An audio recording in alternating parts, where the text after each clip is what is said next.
This is Ben Shalom and you're watching Sporting Icons. Okay, so early June last year, I think it was around about the 11th of June of 2021, Sky Sports took on boxer Ben Shalom as a new boxing promoter. Of course, Eddie Hearn, he left Sky Sports to go exclusive with DAZN and he took his entire stable with him. So boxer and Ben Shalom, they came in, 4-year deal.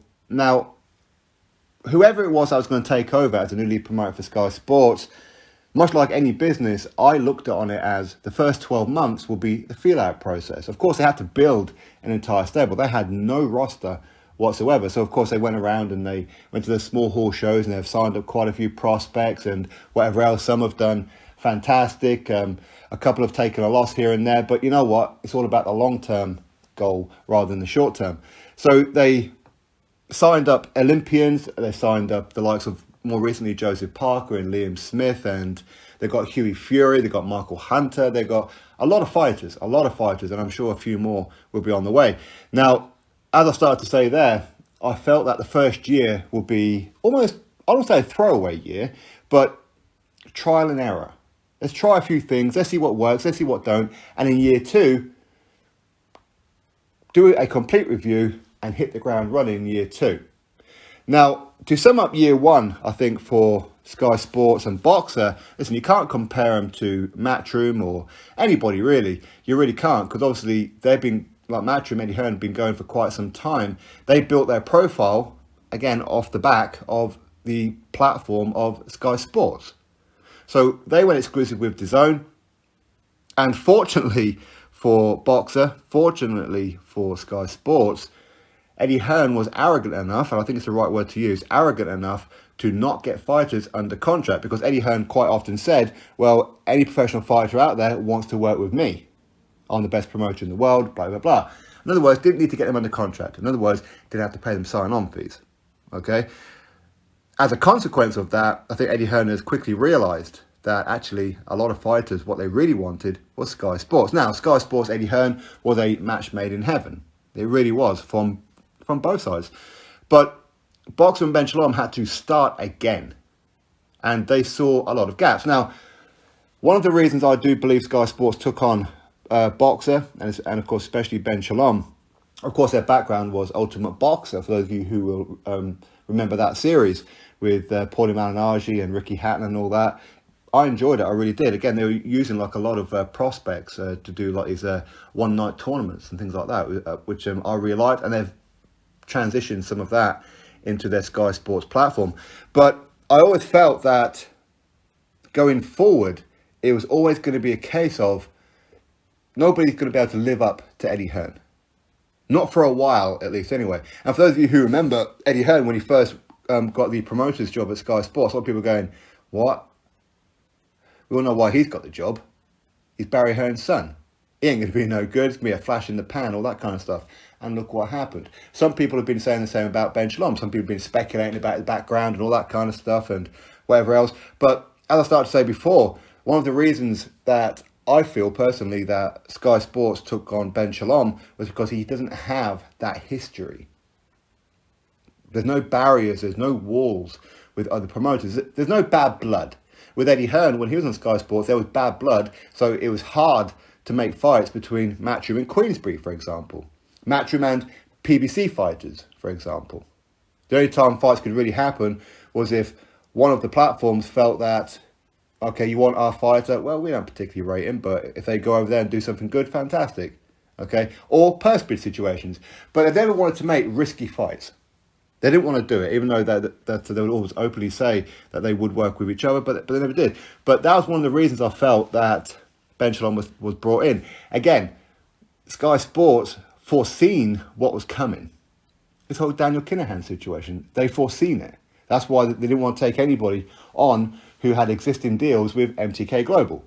So anybody who had anything to do with MTK Global had to terminate their contract, if you like, and then go with Sky Sports. If you're under contract with MTK, you can't go with Sky Sports. I may have mentioned this before, when they were looking to sign up quite a few fighters from the Northeast. A couple that I put forward were MTK fighters. They can't work with MTK. They're not going to work with MTK just in case. So Sky Sports foreseen this coming. So Ben Shalom has nothing to do with MTK, nothing to do with Daniel Kinahan or anything like that. We know that there's been legal issues, if you like, between boxer Ben Shalom and Probellum and things like that, which a lot of it is instigated by Bob Arum, no doubt. But to sum up, really, I suppose, year one. Now, for those of you who's been to the shows, you'll understand what it is that I'm telling you. For those of you who haven't, I suggest that you do go to the shows so you do understand. Out of all the platforms, the promotional companies that I've been to for live boxing events, Boxer put on the best shows. They do. The lighting, the fire, everything. The feel of it, the look of it is on another level. It really is. Now, I've been to Matchroom shows. I've been to so many shows, but Boxer are far and beyond when it comes to the live event. They are. Now, don't get me wrong, I've never been to a Joshua fight night, so maybe that's something else. But Boxer really do go above and beyond. It is all about the production, and Ben Shalom doesn't like it to be about him. And the very first time I met him, that's what he said to me. He pulled me up. He said, "Oh, you're sporting icons. I heard what you said about me. A promoter should be up front and all that kind of thing." And he explained that he doesn't want it to be about him. But he understood as well, a promoter's job is to promote. That means being in front of the microphone, being in front of the camera from time to time. And of course, he is doing that now.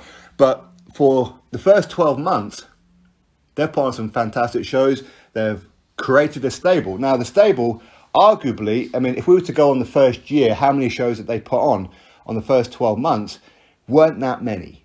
It wasn't. Now, listen, we understand some of the reasons why, but with the stable that they've got, they need in year two more shows.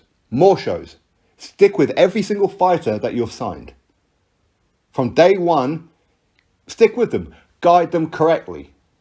That's what they need to do. Fight night, fight night, fight night. I want to see 2 or 3 Sky Sports shows every single month.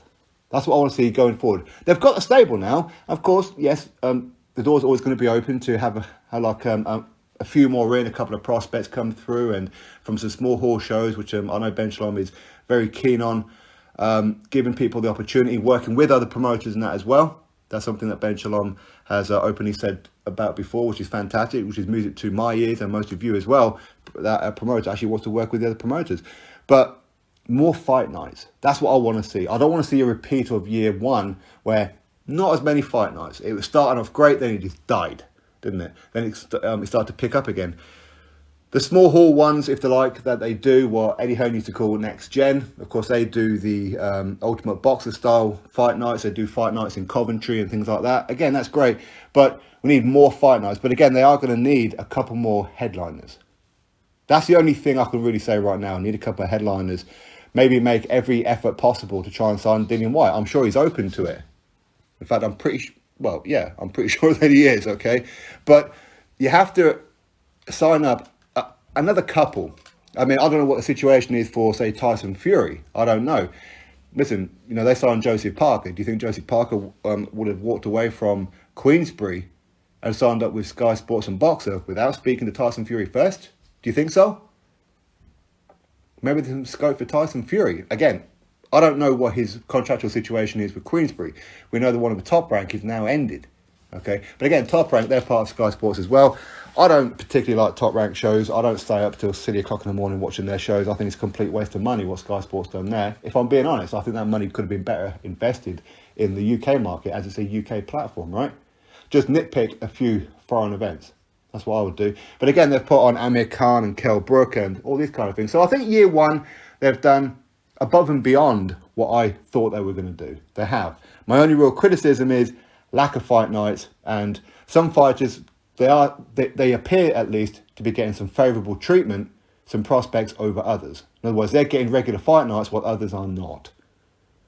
But hey, listen, we'll have to address that in year two if that continues, but I'm sure it won't. I'm sure every single fighter that they've got, they'll go through the motions of, they'll get into the end of their contract, and then they'll see where they are, they'll see where the navigation is, and go forward with all of them. And hopefully every single fighter that they've signed, they renew the contracts and they get them all out regularly and actually build them into champions, whether that be English champions, British champions, Commonwealth, European, hopefully world champions.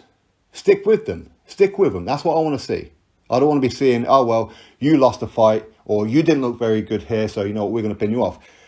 I don't like that on other promoters. Hopefully, Boxer don't do the same thing. But again, we'll address all of that honestly and openly as and when it happens, if it happens, okay? But year 2, I'm expecting a lot more shows and a lot bigger fight nights as well.